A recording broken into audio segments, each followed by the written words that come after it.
Welcome to Game of Roses. This is PaceCase. This is Bachelor Blues. I've been food poisoned. Left of him. I've been poisoned. I've been poisoned. IFI straight off the top, or maybe P2C. God, it just hit me last night or yesterday afternoon about 4:30. It was just not a good time to be in my home. Unfortunately, Scobby had to endure it. But yeah, I feel like complete shit. Yes.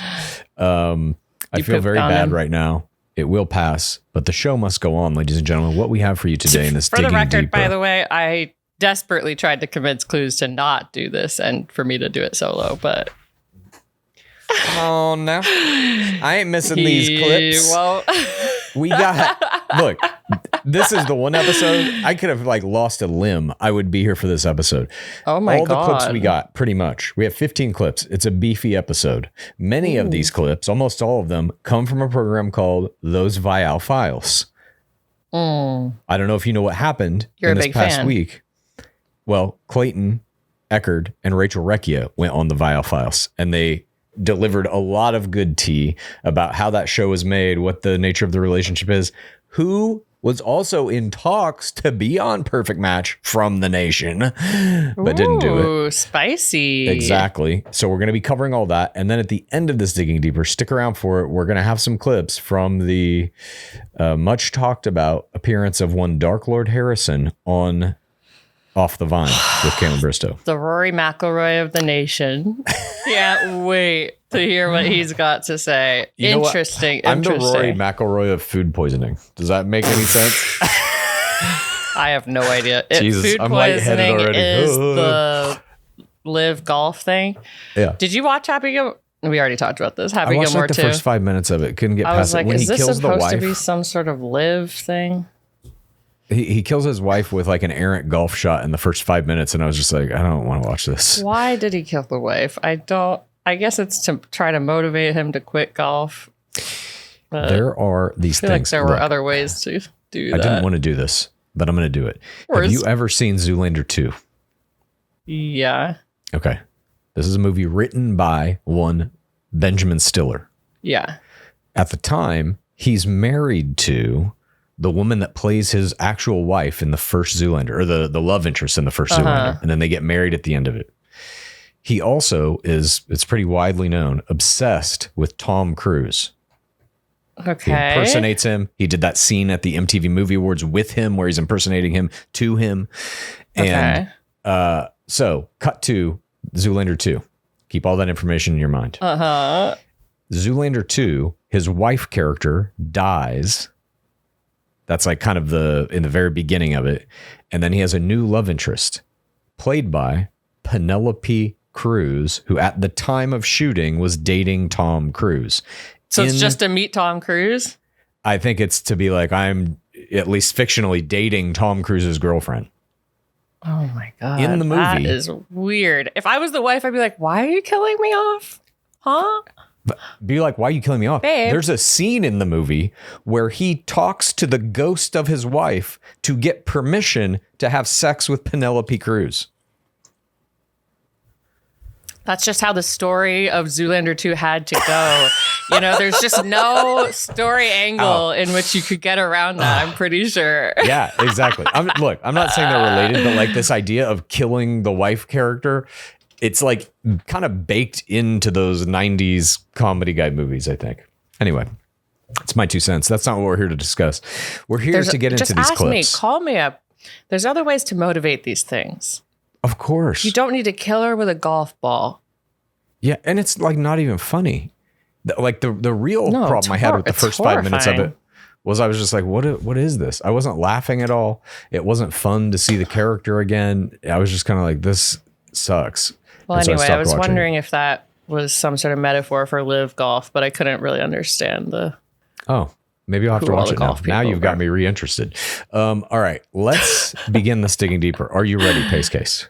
Let's go. Our first clip Tap comes it to in. us from an August 5th episode of Those Viall Files, in which Rachel Recchia talks about how she got asked to be on Perfect Match. Here we go. Ooh. Yeah, it was crazy. I like the show. I've watched seasons 1 and 2, and I was watching the second season, and I got a call from my team, and they were like, "Would you take an interview?" And I was like, "How? Like, I'm not on Netflix." They're like, "No, this season, like, they're casting all outside." And I was like, "Oh yeah, like that's so cool. It's never been done in a dating form." Yeah. And I really wanted to be a part of the first time they did it. So they had you at hello. Yeah, I really Wow. wanted it, which was crazy because normally, like with Paradise, I was like fighting. I did not want to go. And I was like, I don't know. Okay, like maybe it'll be fun. But this one, I was like, it just seemed like something more fresh and fun. And I wasn't going to bring a Bachelorette reputation into it. Right. Well, Fortunately, that's not how it turned out. But I really wanted to like start over. And that's why I wanted to the show do it. had different plans for you. No, genuinely. Truly. There you have it, ladies and gentlemen. Bachelor in Paradise wasn't fun, and she didn't want to go. But as soon as Netflix calls her, she's all in immediately. And that she recognizes the historical nature of them doing this for a dating show, Third Wave, for the Yes. first time. Like, Yeah. and being like, I want to be a part of that history is so cool. I also love her like little girl socks she's got on. Cute I outfit. didn't notice that.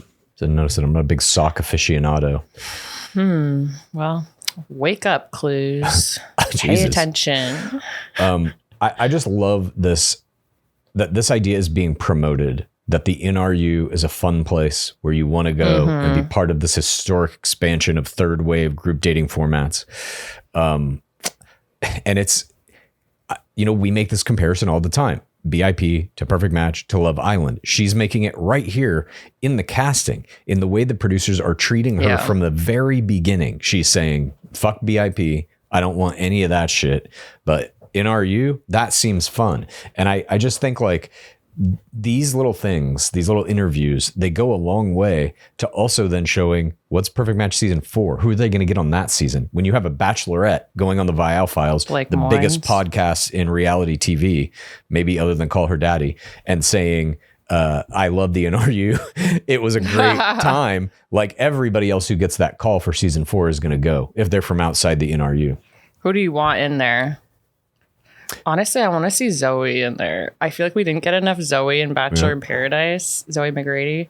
Yeah. Maria Georges is Blake number 1 on my Moynes, list. Maria Georges. Oh, Maria Georges. Well, we're going to get to Blake Moynes in this very next clip, I believe.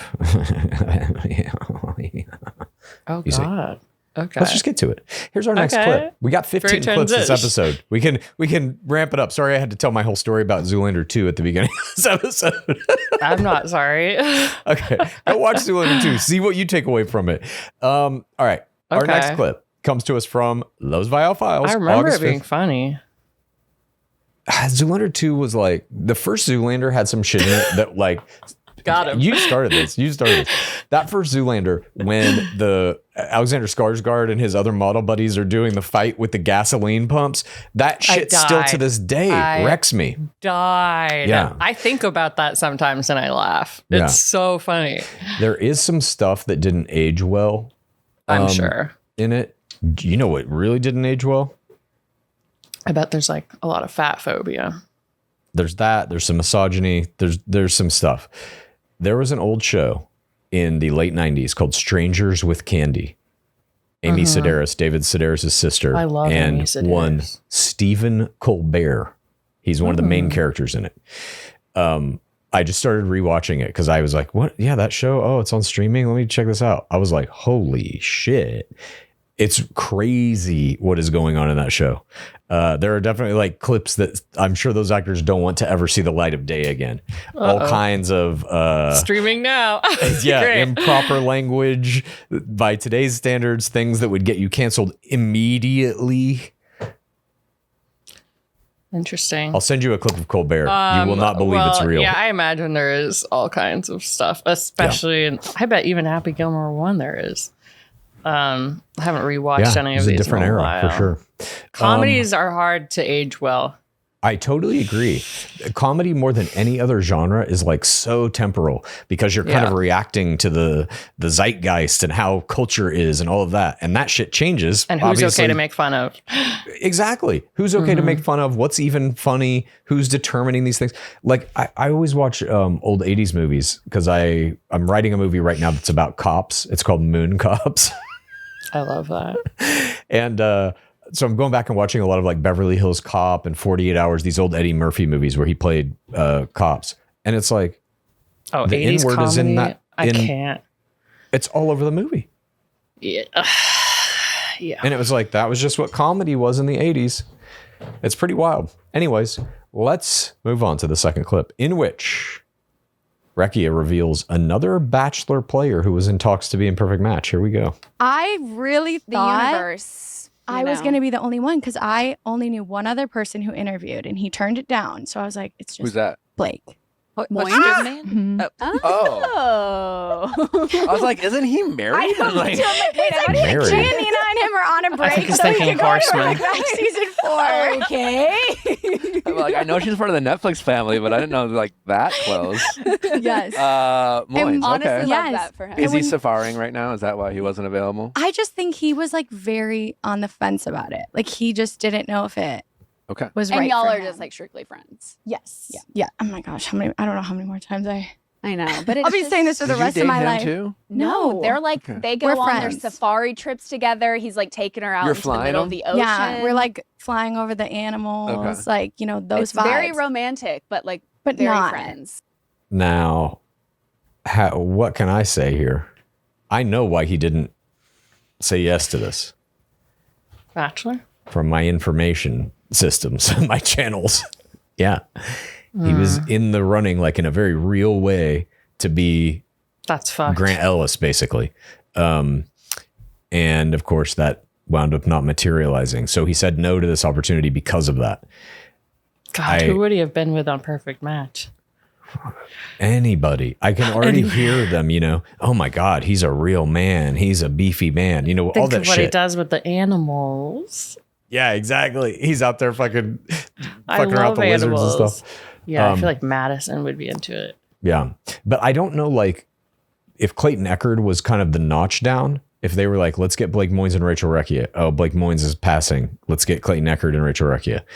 I don't know. Or if did they go for Clayton and Rachel Recchia from the very beginning because Yeah, they a knew of bunch the Rose Ceremony from Hell and all this. I don't really know how that went down, but How wide Moynes a net was- they cast. And I'll tell you, it wasn't just Moynes. They were talking to a bunch of people from a bunch of different shows, that some of which were not represented in this season at all.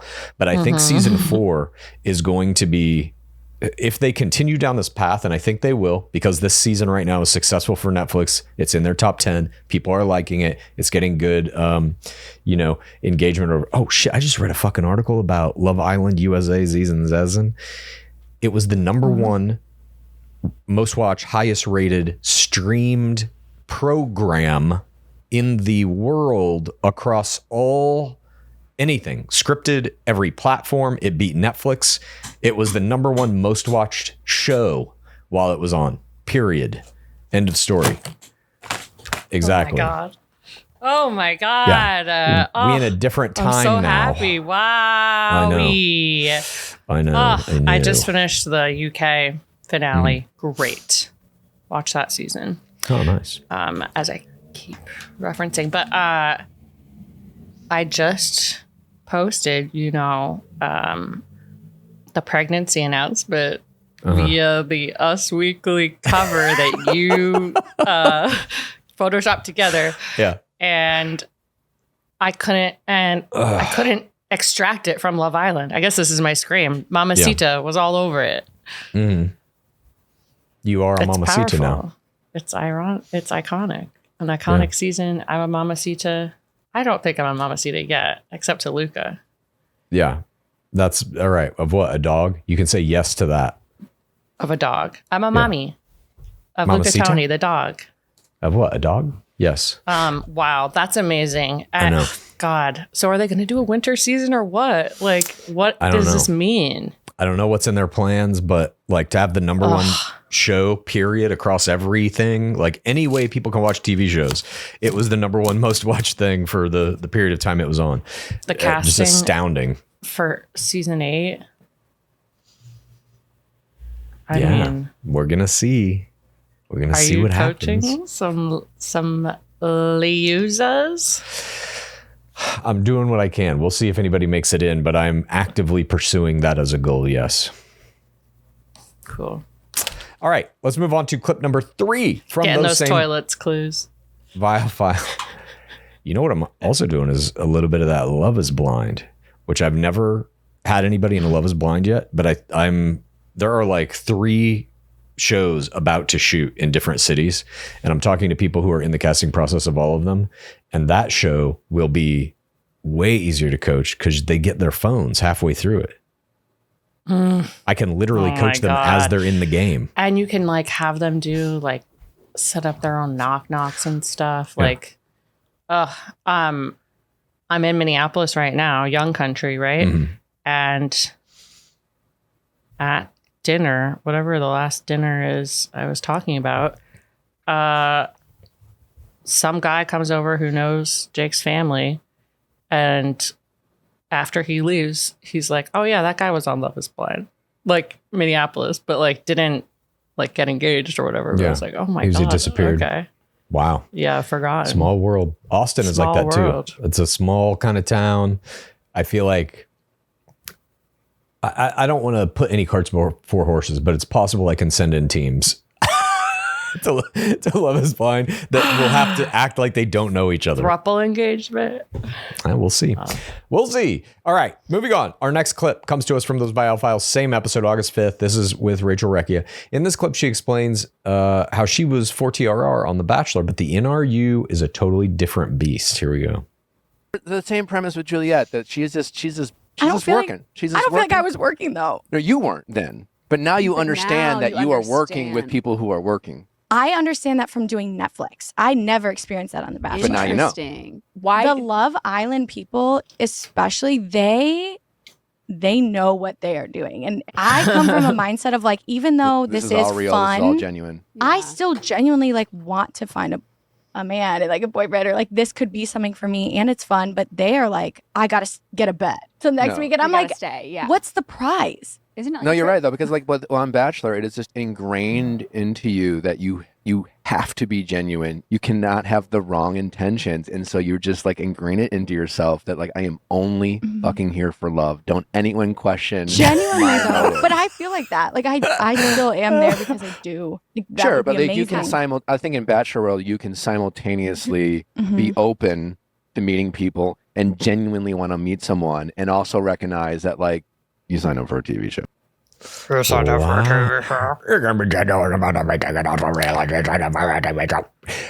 so love this distracted clip. in this clip by the terrarium next to him Yeah, that has like a little ball stuck in the top of it. What is going on I there? didn't see it. We'll have to look at it in the next clip. Yeah, I'm not check sure. it out. I love this clip because I think Rachel Recchia was a player when she was on Clayton Echard season, certainly as a bachelorette, but I don't think it was like more inherent. You know what I mean? Some people are just like naturally good at this type of shit. But when she is talking about coming into this Netflix show and these goddamn Love Island people, like in quotes, know what they're doing and all they care about is like staying on for another day, it really starts to show you like the separation and where we are as a fandom of these types of shows right now is like, that's what we want. We want the players. That's why Bachelor's decaying to some degree. I also am like, who's she coupled up with? The Love Island player Scott, who is a game player, and she's probably seeing all of his ITMs now and being like, oh, Jesus. Yeah. Yeah, probably. But it's the recognition of a Bachelor player who gets put into this other game where you are playing with even the people from the NRU, like Louis and shit. That's a high level reality dating format player. And so to be like pressed up against them when you've kind of had this other experience in Bachelor where they tell you like that is actually strictly forbidden. Like Viall says, you have to be sincere. You have to only be looking for love. And then you get thrown into this thing that's like, all right, how many balls can you bounce out of this thing by dry humping a pole so that you can stay on the show? Wait, what? What the fuck am I doing? I'm still pissed no one got down on the ground on that one. I think it could have worked. Yeah, maybe. Climb down and put your legs through the holes. Maybe next season. Yeah, I think Rachel Recchia is like, she's one of those players who's, it's like a super player. Yeah. It's for TRR, but in a way that's like television ready. Like the way that 100%. she pursues love is still like extremely engaging television. Mhm. versus someone like Louis, for instance, who's more like comic relief. And yeah, I'm kind of playing, but also, am I looking for love? I don't know. I'm 24. Well, he's following, in my opinion, in the Harry Jowsey model of like 100%. professional fuckboy. I'm going to just have fun. And yes, I'm toxic. He's openly saying he's toxic and laughing about it. Yeah. That type of shit, which is entertaining for sure. But a very drastically different play style. Then, like, can you imagine if a guy on Bachelorette in his ITM said he's toxic and then laughed about it? Yeah, Bentley on Ashley Hubert's season. I mean, in the modern era, in an era that is more recent than 15 years ago. No. They'd be villainized out of the show. I agree. All right, let's move on. Our next clip comes to us again from these Viall Files. Same episode with Rachel Recchia. In this clip, she talks about the rose ceremony from hell, how the producers got her to stay, and then we get some fine wine made of the sourest grapes we can find. Here we go. Ooh. If you want to hear this clip of Viall sour grapesing and Recchia talking about the rose ceremony from hell and all the rest of these clips and all of the digging deepers we've ever done and all of those Casa Gores, we're watching Perfect Match Season 3 right now, and all the PaceCase Blubbles, all the Clues Corners, get all on of our Island Discord. USA Season 7 Casa Gores. I mean, There's so much in there at this point. 6-week period that we did. Yeah. Please go watch it. If you subscribe to our Patreon, I can guarantee you there is more content there now than you will ever be able to get through in a lifetime. And there's more being added daily. So you make the decision. We'll see you in the pit very Great soon. deal. Yeah. Patreon.com/Game of Roses. Please rate this podcast. Please review this podcast. Please get a friend to listen to us, and then please rate this podcast. Please review this podcast.